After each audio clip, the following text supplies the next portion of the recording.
how'd you get to be a dancer? And she said it was interesting. When she was at school, she was really hopeless.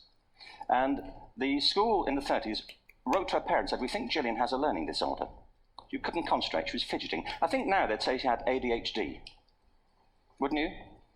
But this was the 1930s, and ADHD hadn't been invented, at this point, so it wasn't an available condition. People weren't aware they could have that. Anyway, she went to see this specialist.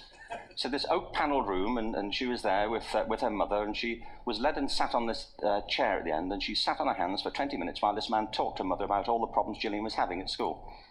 And at the end of it, because she was disturbing people, her homework was always late and so on, little kid of 8, in the end, the doctor went and sat next to Gillian and said, Gillian, I've listened to all these things that your mother's told me. I need to speak to her privately. So he said, wait here, we'll be back, we won't be very long, and they went and left her. But as they went out the room, he turned on the radio that was sitting on his desk. And when they got out the room, he said to her mother, just stand and watch her. And the minute they left the room, she said she was on her feet, moving to the music. And they watched for a few minutes, and he turned to her mother, and he said, Mrs. Lynn, Gillian isn't sick, she's a dancer.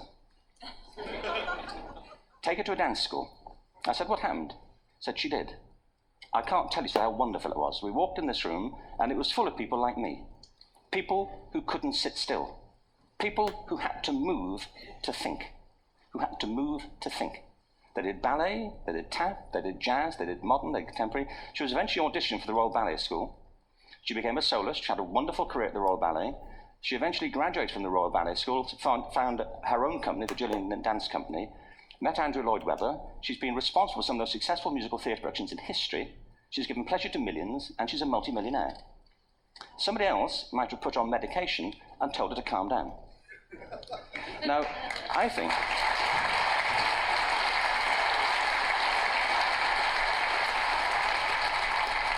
What I think it comes to is this. Al Gore spoke the other night about ecology and the revolution that was triggered by Rachel Carson.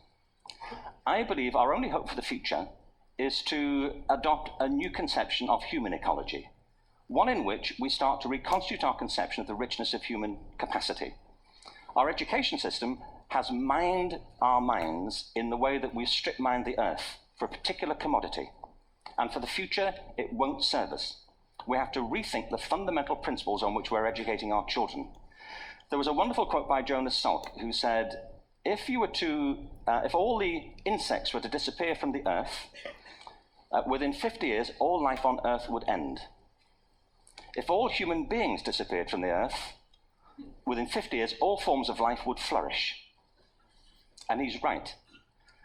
What TED celebrates is the gift of the human imagination.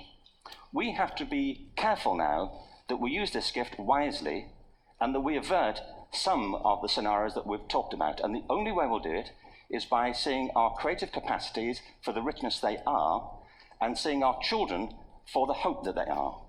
And our task is to educate their whole being so they can face this future. By the way, we may not see this future, but they will. And our job is to help them make something of it. Thank you very much. Bravo. Here, here.